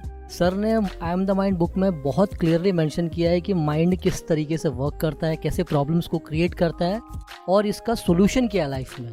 It's a really great book that I've come across in so many years. I've read many books but this one stands apart. इस पुस्तक की सरल भाषा, साधारण ढंग से मन का क्लासिफिकेशन ने मुझे बहुत प्रभावित किया है। I have read the book. It clearly identifies, explains the difference between your brain and the mind. All the 7 states of the mind are clearly defined in that book, and that's the best thing about the book. So it's a very nice book written in a very clear language. मेरा तो मानना है, मैं मन हूँ पुस्तक, हर व्यक्ति को पढ़ना चाहिए। ये जिंदगी को आसान बनाने का सरलतम तरीका है। अगर ये आई एम द माइंड एक बार समझ में आ गई, it is going to make the magic in the life.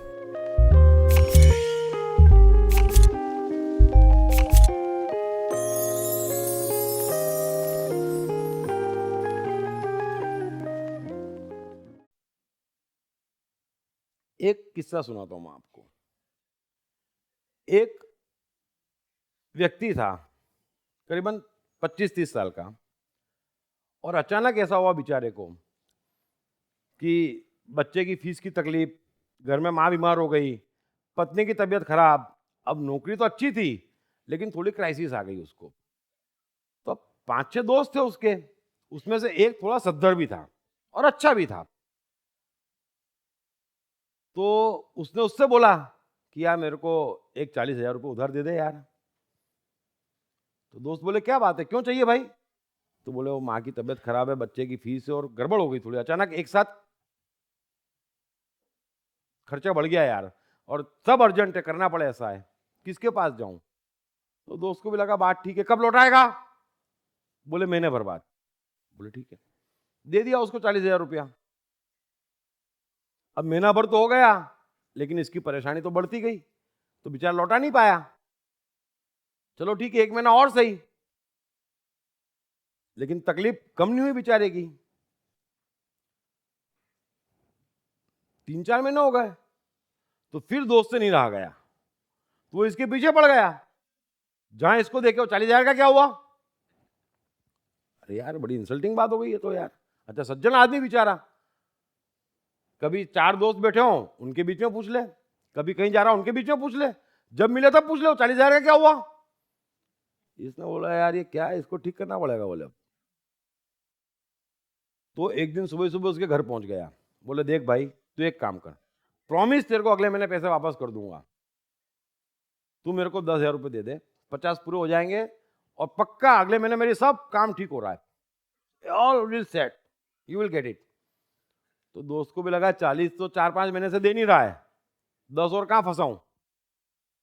तो बोले यार ठीक है शाम को देता हूं, करके रवाना कर दिया एक बार। तो ठीक है भाई, अब 3-4 रोज बाद जब भी वो दोस्त मिले तो ये पूछो 10,000 क्या हुआ?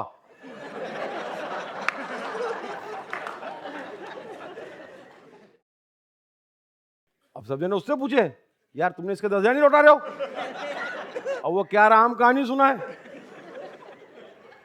तो एक दिन उसने कॉम्प्रोमाइज करा, बोले देख भाई मैं तेरे को 10 और दे के जोखम नहीं बढ़ाना चाहता, लेकिन चल एक बात करते हैं, मैं तेरे से 40 नहीं मांगूंगा, तू मेरे से 10 मत मांगना।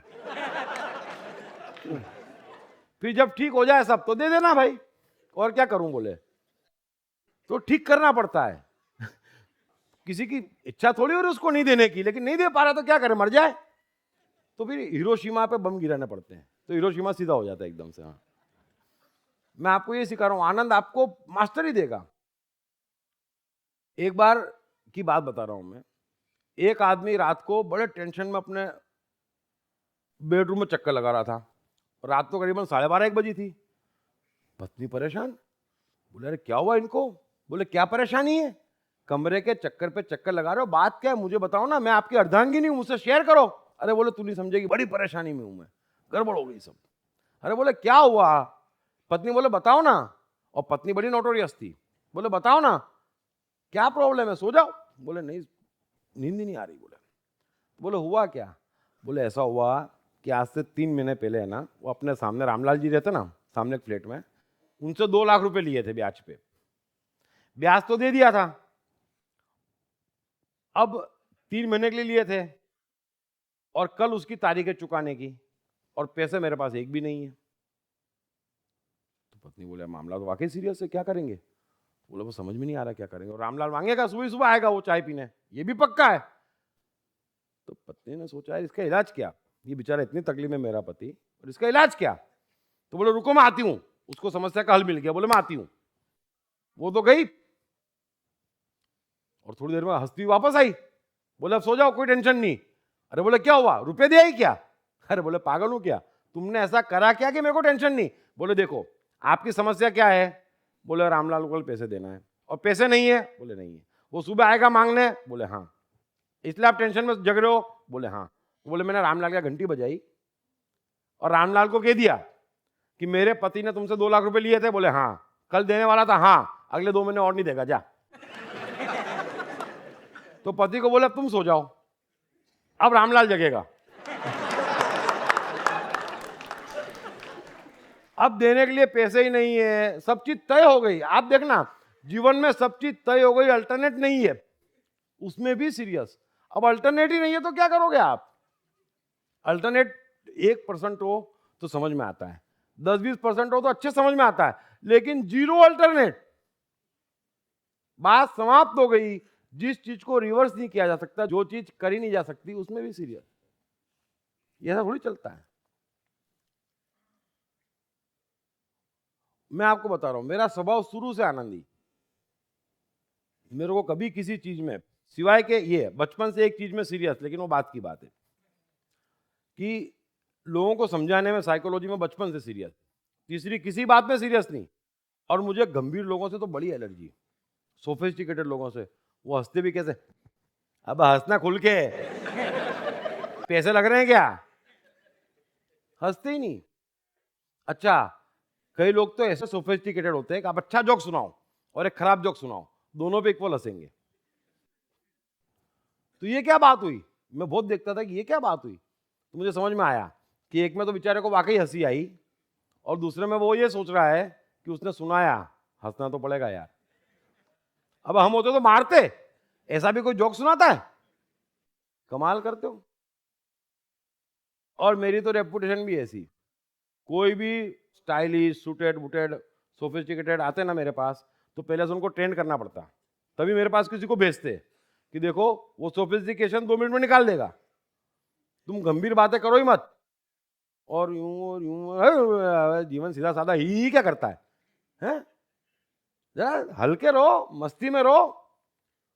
फिर मेरे पल्ले पड़ जाता कोई ऐसा, और मेरे को दिखता कि आदमी को इज्जत की बड़ी पड़ी है, और एकदम स्टाइलिश, हंसे सालों हो गए, हंसा ही नहीं, इसको ठीक करते हैं, उसकी इज्जत बढ़ा देते हैं।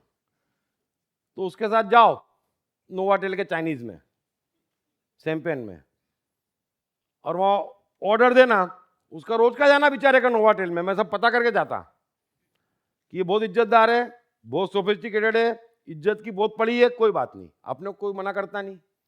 तो बराबर उसी के रेस्टोरेंट में जाने का जहाँ उसकी इज्जत है, और जाके वेटर के पास जाते ऑर्डर देने का, 2 वड़ा पाव 1 मिसल लेके आ। उसकी दरी दरी चली गई, ये कैसे लोग लेके आया बोले चाइनीज रेस्टोरेंट में वड़ा पाव मिसल मांग रहा है। अच्छा, उसका चेहरा यूं हो जाए कि निकल गई, ये क्या आदमी है यार। तो बेटा बोले साहब, बेटा तो समझता है कि मजाक कर रहा हूं, ही। अरे क्या ही, इतना बड़ा रेस्टोरेंट खोल दिया, एक वड़ा पाव नहीं रख सकते? अरे वो बोले साहब this is Chinese. What is Chinese? वो दूसरी बार आपको नहीं बुलाएगा। अरे तुम क्या करते यार, हंसते रहो। वेटर भी कितना खुश हो जाता, आप देखना कभी कोई भी छोटे आदमी साहब मजाक कर लो, खुश हो जाएगा। लेकिन ये आनंदी लोग कर सकते। हमारे एक दोस्त था ऐसे सोफिस्टिकेटेड, तो उसकी सिस्टर की शादी थी, और सिंधी, सब अच्छे लोग थे, बड़े लोग थे सभी। तो ऐसा शानदार मेनू, ये वो सब, आप जानते ही इटालियन, चाइनीज, इंडियन सब all together, very good very good. ये भी 15 साल पहले की बात है। और ताज में रिसेप्शन, सब बढ़िया। लेकिन हमने बोला ये सिंधी है ना, बहुत सोफिस्टिकेटेड बनता है और बड़ी इज्जत की बातें करता है और स्टाइलिश, ये वो, इसको ठीक करते हैं, टेंशन दे देते हैं। अब सब कुछ ठीक चल रहा है बेचारे के यहाँ, शादी अच्छी, फंक्शन अच्छा, सब। हम तो 10-12 जने, एक ही बात, अरे ये क्या करा यार, ये क्या डिश बनाई तुमने, हैं? अरे मिसल तो है ही नहीं। अरे बोला शादी में नहीं, पोहे कहाँ है? अरे बोला व्हाट इज पोहे यार? अरे there is no kachori. Very bad, बहुत सस्ते में निपटा दिया। अरे बोले वो सस्ती, ये महंगा है, हम मानने को तैयार नहीं। और वो जितना टेंशन में, वो जोर जोर से चिल्ला है, तुम पागल हो। अरे ये होता शादी में, पिज्जा होता, pasta, what is pasta, what is pizza, where is kachori, where is kachori. वो पागल हो गया वो। फिर जो मिले उसको सुनाए दूसरे दिन, और ये कैसे कैसे लोग हैं यार, अरे हम ऐसे ऐसे लोग ही हैं। तेरा सब ठीक चल रहा है, हमको मजा आया, तू टेंशन पा। और सोफिस्टिकेटेड सबको बता क्या हुआ, हमने क्या कहा, तू खुश रहे, हम तो इसमें खुश हैं। तो मजाक मस्ती क्यों टेंशन पालते आप? कई आते छेड़ने वाले, रोज छेड़ेंगे, अपने को छेड़ाने का नहीं, छेड़ने का। इसलिए जीवन में कह रहा हूं, कोई भी समस्या हो उसका समाधान हंसी मजाक से निकल सकता। आप छोटे से छोटी बात में भी गंभीर मत हो। हर कार्य को आनंद की तरह लें, मस्ती में लें। जीवन में शौक बनाएंगे आप तो सुखी रहेंगे। और जिसके जितने ज्यादा शौक होंगे उतना ज्यादा सुखी रहेगा। आप ये गलतफहमी मत पालना कि शौक होंगे तो क्या होगा। शौक होगा तो आप में मस्ती रहेगी, चाहे खाने का शौक, पहनने का शौक, कपड़ों का शौक, लिखने का शौक, नाचने का शौक, जो भी शौक होंगे वो आपको बचा लेंगे। और आपके जीवन में शौक नहीं होंगे तो कुछ नहीं बचेगा, क्योंकि एनर्जी आती। चाम, मैं हमेशा एक पक्की साइकोलॉजिकल ट्रीटमेंट देता हूं। देखो, जीवन तो कष्ट का नाम है, कुछ आना कुछ जाना कुछ गड़बड़, ये तो चलता रहेगा, चलने दो उसको। लेकिन आप क्या करो, एक चाम, कई लोग बनाते, पतले होने का चाम, खाने के शौकीनों से नहीं होता, कोई बात नहीं, दूसरा चाम, तीसरा चाम, जो हो, एक दो चाम बनाओ। नई पेंटिंग सीखने का चाम, कुछ नया सीखने का चाम, नई डिश बनाने का चाम, कुछ भी। अगर जीवन में दो एक चाम होंगे, वो पूरे हो न हो, कर पाए ना कर पाए, जब आपको तकलीफ आती ना, तो वो चाम आपको बचा लेता। छोड़ो ना, अभी क्या है, अपन डाइटिंग पे ध्यान दो। आइडिया बता रहा हूं आपको, डाइटिंग करने से कुछ होता नहीं होता, आप पतले होते नहीं होते, और पतले होने से मिलना क्या मुझे नहीं मालूम, लेकिन एक चार्म होगा, बच जाएंगे। शौक होगा, बच जाएंगे। जितने शौक होंगे, क्योंकि सवाल यह है कि जब आप टेंशन पालते, चिंता पालते, तो आप में एनर्जी चली जाती, वो एनर्जी तुरंत आती। अगर आपको शौक होगा, तुरंत एनर्जी आती, आपके जीवन का पूरा समय बच जाता, आप तुरंत डूबो आनंद में। टाइम कितना है ना, 5 मिनट।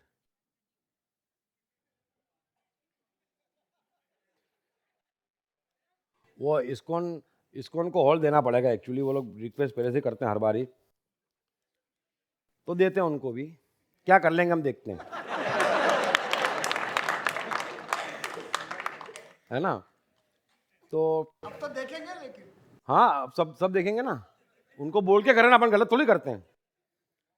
हाँ, तो मेरे साथ है ना, किससे भी बहुत घटते थे। मैं सच्ची बताऊं, आप खुश रहेंगे ना, तो आपके आसपास सब खुश रहेंगे। और मेरा जितना सर्कल था बचपन से, जो 9th के बाद मेरा बना है ना, 9, 10, 11 तो फर्स्ट ईयर, सेकंड ईयर से तो मैंने पढ़ना बंद कर दिया, तो 4 साल में जो मेरा सर्कल बना, वो सब ऐसे लोग, उसमें से मेरे ख्याल से 20% ग्रेजुएट हुए होंगे, बाकी सब मेरे जैसे। लेकिन वो पूरा सर्कल में से आज जने कितने मिनिस्टर, एमपीज कितने, उसी में से जिनके साथ हम खेलते थे, कितने इंडस्ट्रीज, कितने बिजनेसमैन, सब आगे बढ़ गए, सब अपने अपने क्षेत्र में। अधिकांश लोग किंग है आज की तारीख में।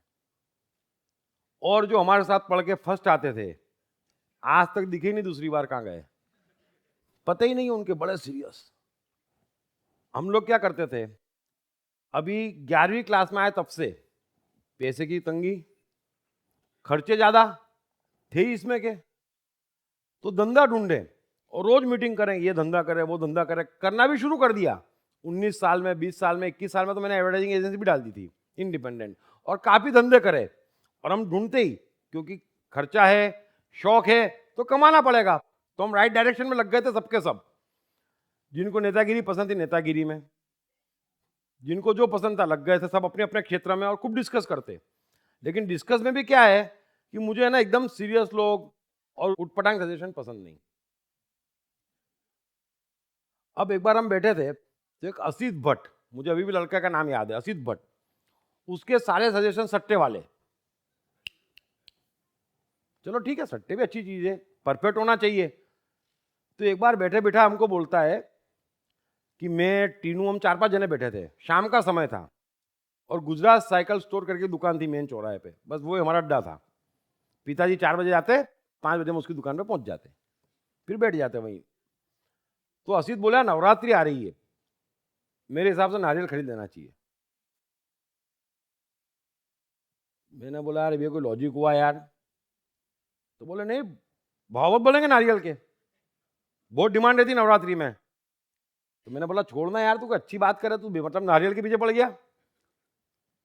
तो फिर तीसरी बार बोले, मैं बता रहा हूं आपको, कम से कम 20 पैसे भाव बढ़ जाएंगे नारियल के। और उस समय तो अच्छा, चल तेरे को आज के भाव में कितने नारियल चाहिए?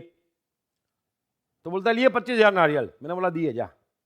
बाजार में भाव पूछने गए हम, नारियल का भाव पक्का हो गया, उसको 25,000 नारियल मैंने बेच दिए। मेरा कैलकुलेशन एकदम परफेक्ट था, ये बहुत बड़बड़ करता है ना, इसको ठीक करना है। वो नारियल तो ले गया, बात खत्म हो गई, 10-12 रोज निकल गए।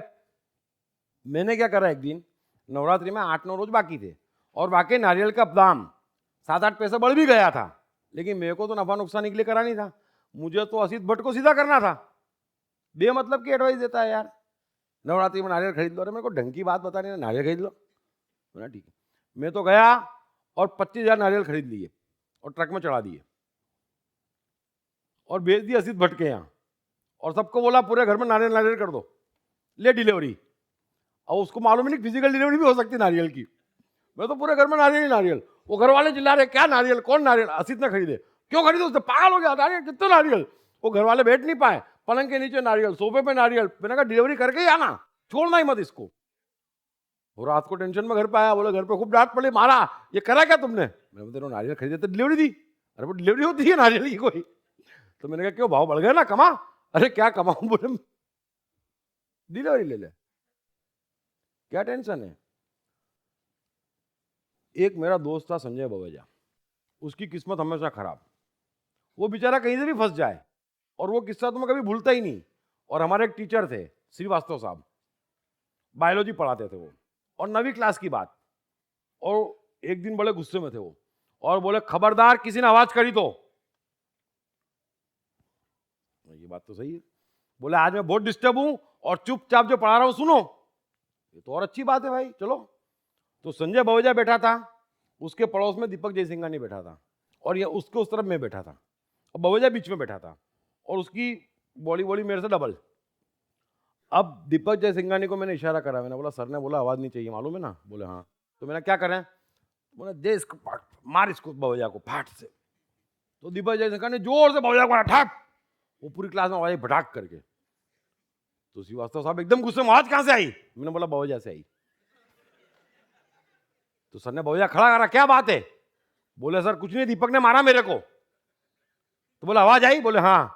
तुम्हारे से आई। बोले हाँ। You get out from class के। अरे बोले सर आप पागल हो, मैं तो चुपचाप बैठा था, इसने मारा। इसने मारा, मुझे लेना देना नहीं, मैंने क्या बोला था आवाज नहीं चाहिए। अरे बोले पागल हो क्या सर आप, आवाज तो आएगी ना कोई मारेगा तो। बोले आवाज नहीं चाहिए बोला था ना। ये तो एकदम गुस्सा हो गया, प्रिंसिपल के पास पहुंच गया। बोले तो पागल होगा श्रीवास्तव साहब। बोले सर वो मारा उसने, तो बोले आवाज नहीं आना चाहिए, कोई कितना भी मारे। तो प्रिंसिपल बोले यार वो हंस दिए। बोले यार वैसा है, जाना बाहर यार। बोले क्यों, उनके मुंह लगवा था मेरे को। बोले तो बोले सब एक जैसे हैंगे, कोई मार रहा है, मैं फंस गया। बोले आवाज नहीं आना चाहिए, आवाज आएगी, आवाज तो आएगी भाई। ऐसे ऐसे काम। मैं 9वीं से ही पापा के ऑफिस जाता था, तो एक बहुत बड़ा किस्सा बता रहा हूं, और मेरे साथ ही होता ये सब काम। तो पापा का तेल का धंधा था, तो क्या होता था, डब्बे जो होते थे ना, 16 किलो के डब्बे होते हैं पतरे के, उसमें छेद पड़ जाते हैं। तो छेद पड़ जाते हैं तो उसको झरना पड़ता है, तभी जाके तेल वापस भर सकते हो उसमें। तो ये क्या करते थे कि डब्बे देख के उसमें पहले पानी भरते थे, फिर देखते थे कि टपक तो नहीं रहा पानी, टपक रहा होता डब्बे अलग करते, फिर उसको झरना पड़ता, और मुल्ला क्या भिजवाते। और एक ही मुल्ला था, दुकान के ठीक नीचे था, तो उसके डब्बे भिजवाते, डब्बे जाते, झर के वापस आते, उसमें तेल भर देते। अब एक बार ऐसा हुआ कि गोडाउन से शिकायत आई कि मुल्ला ने डब्बे बराबर नहीं झरे बोले, और सब में से तेल निकल गया बोले, और 100 डब्बों में से तेल ही निकल गया पूरा। पापा तो टेंशन है, बोले 100 डब्बों में तेल निकल गया, कितना नुकसान। तो मुल्ला ने क्या करा, तो बोले वो तो बोलता है मैंने झरे। तो बोले आपने बात करी मुल्ला से। सब जने बोले पूरी बात करी, लेकिन वो मानने को तैयार नहीं, वो अपनी बात कर रहा है, बोले सुनता ही नहीं है। तो बोले क्या कहता है, वो बोलता है मैंने झरे, और बोले तेल निकल रहा है, पक्की बात, बोले पूरा बह गया। अरे पापा बोले तुमसे नहीं समझेगा, मैं समझाता हूँ। तो शान में आ गए हो, तो मैं समझाता हूँ। मेरे को बोला चल बताता हूँ तेरे को कैसे समझाते हैं मुल्ला को। मैंने चलो, अपने क्या है, अपन तो गए, बैठे वहाँ मुल्ला के खड़े हुए। पापा ने मुल्ला को बोला अबे बता, मैंने तेरे को डब्बे झरने को दिए थे 100। बोला साहब दिए थे आपने, तो तुमने झरे क्यों नहीं। तो बोले मैंने झरे साहब। अरे झरे तो भी छेद क्यों, उसमें से तेल बह गया। बोले छेद तो पहले से था ना साहब। वो बोले मैंने तेरे को डब्बे दिए थे जिसमें छेद थे। बोले हाँ थे साहब। फिर मैंने तेरे को झरने दिए। बोले हाँ दिए। फिर तुमने जरा। बोले मैंने जरा। तो फिर तेल क्यों बाहर निकल रहा है, उसमें छेद क्यों है। बोले छेद तो साहब पहले से था ना। पापा परेशान, बोले तेरे को छेद ढकने को दिए थे। बोले दिए थे। तुमने छेद ढके क्यों नहीं? बोले ढके। तो फिर तेल क्यों निकल रहा है? छेद क्यों उसमें? साहब वो तो पहले से था ना। वो पापा तो एकदम गुस्सा, इसका मर्डर कर दूंगा आज मैं मुल्ला का। लेकिन मुल्ला समझे ही ना, आखिरी तक अड़ा रहा कि साहब देखो आपने डब्बे झरने को दिए, मैंने झड़ दिया, बाकी छेद की बात करते तो पहले से थे उसमें। अरे यार, वापस आए तो मेरे को मजा सूझी। मैंने पापा को बोला, समझा दिया मुल्ला को। हो गया मेरा तो काम, दुखती नस पे हाथ रख दिया मैंने। ठीक है, मेरा जो वो हुआ, लेकिन उस मुल्ला को फिर उस दिन भगवान भी नहीं समझा सकता था, ऐसा अड़ गया मुल्ला। तो जीवन में कोई बात सीरियस नहीं है, किसी का जीना, किसी का मरना, कोई बीमारी। महत्वपूर्ण है आपका शून्य में जाना और आनंद जादू है। कितना भी टेंशन हो, मैं आपको मैजिक दे रहा हूं, आप उस टेंशन को देखो ही मत। आप तुरंत सोचो कि कोई ऐसी चीज है जहां मेरे को मस्ती आ जाए, बस आप ढूंढ लो उसको, कहीं से भी ढूंढना ही पड़ेगा। तो ही आप बचेंगे, तो ही आप में ऊर्जा रहेगी, तो ही आप जिंदा रहेंगे। क्योंकि मर के जीना, टेंशन में जीना, चिंता में जीना बर्बाद कर देता है। और एक चीज मैं पक्की कहता हूं कि आप पूरी हिंदू धर्म की पुराने से पुरानी साइकोलॉजी के आप समझ लेना, तो आनंद और ध्यान की है। कभी शरीर को महत्व नहीं दिया गया था, हमेशा आनंद और मस्ती, आनंद और मस्ती, ध्यान आनंद मस्ती, ध्यान आनंद मस्ती। न कोई भगवान, न कोई पूजा, न कोई टेंशन, न कोई कुछ था।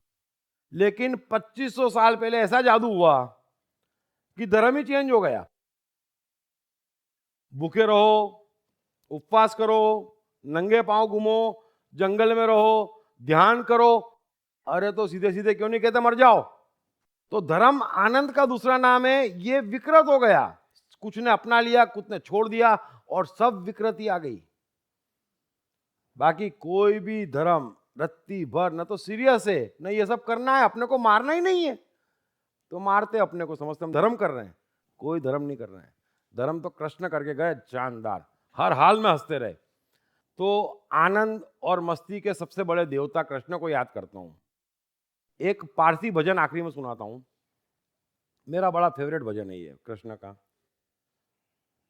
और मैं चाहता हूं कि आप कृष्ण की तरह कैसा भी हो जाए, कितनी तकलीफें कृष्ण के जीवन में आई, लेकिन हमेशा मस्त के मस्त। रोज आती, मेरे को तो स्वभाव भी ऐसा है। तो दोस्त भी बनते, प्यारे दोस्त बनते, दोस्ती भी निभाते, कोई बात नहीं, निभाओ। धंधे में भी होता, हर जगह होता, जीवन में सबके होता रहता है, लेकिन होता कुछ नहीं है, ये समझना है आपको। तो एक बार जन्माष्टमी थी और सारे दोस्त एकत्रित हुए थे।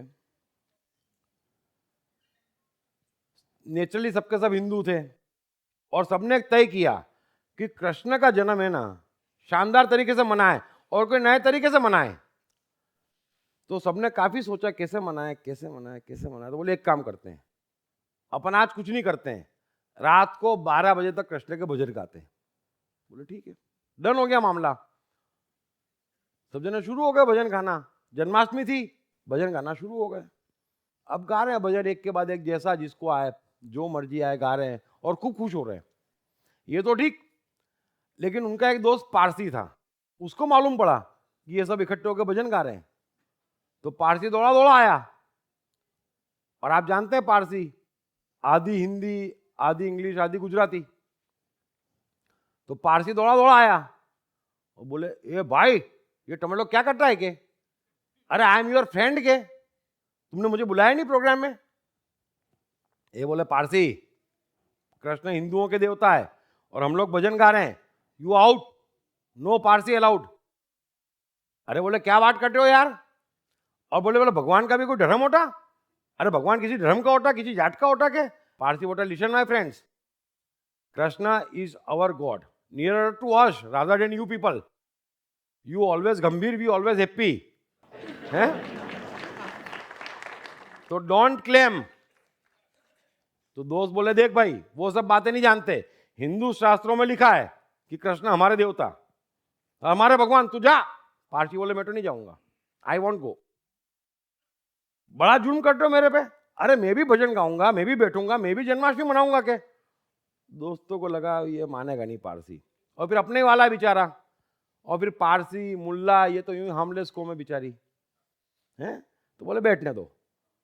तो एक दोस्त ने बोला, देख बाबा तू बैठ जा, लेकिन एक कंडीशन, हम भजन गाएंगे, तू गाएगा भी नहीं और टेका भी नहीं लगाएगा, सिर्फ दर्शक, चुप। तो पारसी बोले, height of dictation, this too much यार। बोले बैठना है कि नहीं? बोले बैठना है। चुप, बैठ गया। पारसी को बिठा दिया दूर, और ये वापस भजन गाना शुरू हो गए। अब एक आध भजन गाया कि पारसी फिर बोले, listen friends, give me a chance, I can sing good bhajan, I know Krishna's bhajan. अरे बोले चुप, मना करा था ना बोलने का। फिर चुप। फिर 2-3 मिनट हुई, फिर वो शुरू हो गया पारसी, अरे गिव मी अ चांस ना यार। सब जने ने फिर डांट के चुप करा, फिर शुरू हो गया वो। तो अब तो जीना मुश्किल कर दिया इन लोगों का। सबको लगा बाबा को एक चांस देना पड़ेगा, नहीं तो अपने गाने नहीं देगा ये। पारसी को बोला, ठीक है भाई सुन, तू भजन गा, लेकिन हमको अच्छा लगेगा तो ठीक, नहीं तो हम चुप कहेंगे तो चुप हो जाना, नहीं तो मार खाएगा के। सिर्फ तू परेशान करे इसलिए गाने दे रहे हैं, otherwise you are not allowed. Parsi बोले ठीक है तुमको अच्छा लगेगा के। और पार्टी की हर चीज हर एक को अच्छी लगती है। Party happy people, enjoying people, dancing people, you listen to me के। तो पारसी ने तो भजन गाना शुरू करा, कृष्ण पे भजन। और हकीकत भी है कि कृष्ण के सबसे निकट कोई कौम है तो पारसी है, क्या सबसे निकट। तो उसने भजन गाया कि प्रहलादना बापा है, प्रहलादना बापा है, प्रहलाद ने पाड़ी पट्टी फेंक्यो तो। प्रहलादना बापा है, प्रहलाद ने पानी पट्टी फेंक्यो तो। एम आई राइट? बोला कि एब्सोल्युटली राइट के। तो प्रहलादना बापा है, प्रहलाद ने पानी पट्टी फेंक्यो तो मारा प्रभुए ट्रिक કરીને હેવનનો કેચ કીધો તો, હે ના? અને એવી રીતે મારા પ્રભુજીએ ભક્તોના ટુકડા હન્યા હતા। सब बोले यार बात में दम है यार, આગળ ગાઉં કે गा? तो पारसी ने दूसरी लाइन गाई कि નરસિંહ મહેતાને સનાવની વખતે ફાઇનાન્સ પ્રોબ્લેમ ન હતો। बाबा ने फिर पूछा एम आई राइट? बोले यू आर एब्सोल्युटली राइट। बोले नरसिंह मेहता सनावनी वखते फाइनेंस प्रॉब्लम न હતો, मारा प्रभुए टेक मोकली प्रॉब्लम सॉल्व कीधो तो।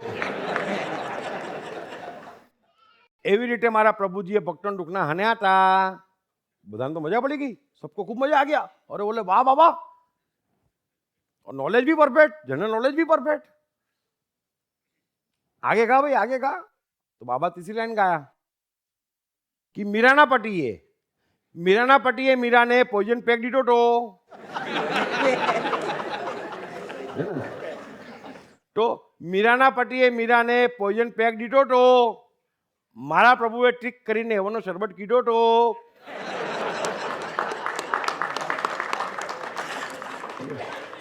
एवी रीते मारा प्रभुजीए भक्तों टूकना हन्या था। सबको तो मजा आ गया। फिर बाबा ने अगली लाइन गाई कि भरी सभाમાં દુશાસને દ્રૌપદીની સાડી ખેંચી હતી। ભરી સભામાં દુશાસને દ્રૌપદીની સાડી ખેંચી હતી, મારા પ્રભુએ હોલસેલ में મને સપ્લાય કરી थी।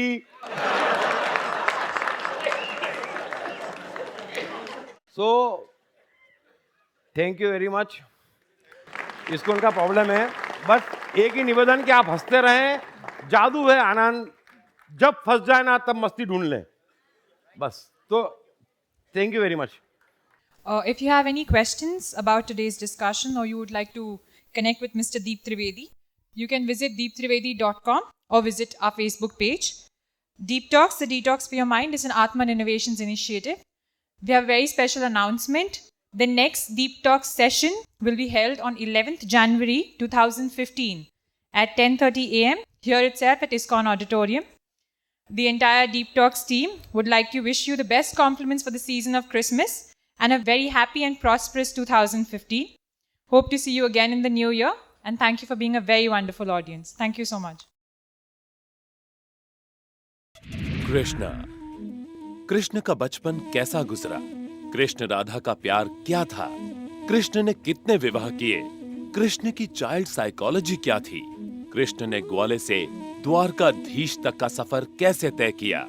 ये यादव स्थली क्या है? इन तमाम सवालों के जवाब जानिए। दीप त्रिवेदी द्वारा लिखित किताब मैं कृष्ण हूँ। ये किताब कृष्ण के संपूर्ण जीवन पर रिसर्च करने के बाद दीप त्रिवेदी द्वारा कुछ इस साइकोलॉजिकल अंदाज में सिलसिलेवार रूप से लिखी गई है कि जिसे पढ़ते पढ़ते आपका जीवन भी बदलता चला जाएगा। मैं कृष्ण हूँ। ये किताब अंग्रेजी, हिंदी, मराठी तथा गुजराती में एक साथ atmanestore.com साथ ही सभी प्रमुख ई-कॉमर्स साइट्स पर भी उपलब्ध है। दीप त्रिवेदी की मनुष्य के जीवन और उसकी साइकोलॉजी पर एक गहरी पकड़ है। मनुष्य जीवन के विभिन्न पहलुओं पर सर्वाधिक चर्चा करने का रिकॉर्ड भी उन्हीं के नाम पर है। मनुष्य जीवन का ऐसा कोई पहलू नहीं जिस पर उन्होंने खुलकर चर्चा ना की हो, जैसे कि path of life, personality, complex, guilt, love, expectation, partiality, acceptance, fear, hypocrisy, creativity, wealth, who is God, concentration, confusion, power of transformation, joy and success, mind and brain, day sleep, natural intelligence, change your future, ego, non-violence, freedom, तथा दीप talks ताओ ते चिंग के अंतर्गत दीप त्रिवेदी द्वारा मशहूर Chinese philosopher लाओ त्से के महान सूत्रों पर चर्चा, परिचय, समय, मन, सफलता, संकट, धर्म, राजनीति और दीप टॉक्स भगवद गीता के अंतर्गत जीवन की किसी भी समस्या से निपटने के लिए दीप त्रिवेदी द्वारा भगवद गीता के संपूर्ण 18 अध्याय पर चर्चा।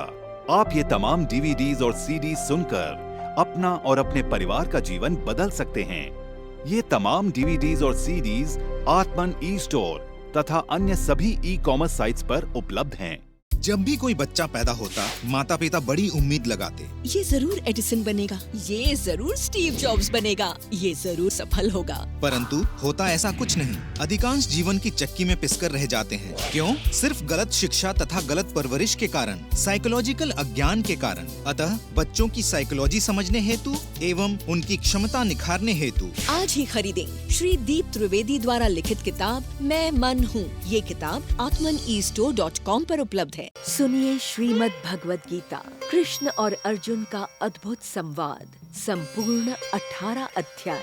हरीश भिमानी, कृष्ण भूटानी, विष्णु शर्मा और अरविंद मेहरा की मधुर आवाजों में श्रीमद् भगवद गीता, विश्व का सबसे उच्चतम ज्ञान, हर समस्या का बस एक समाधान।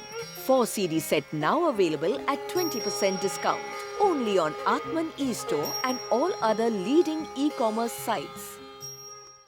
हर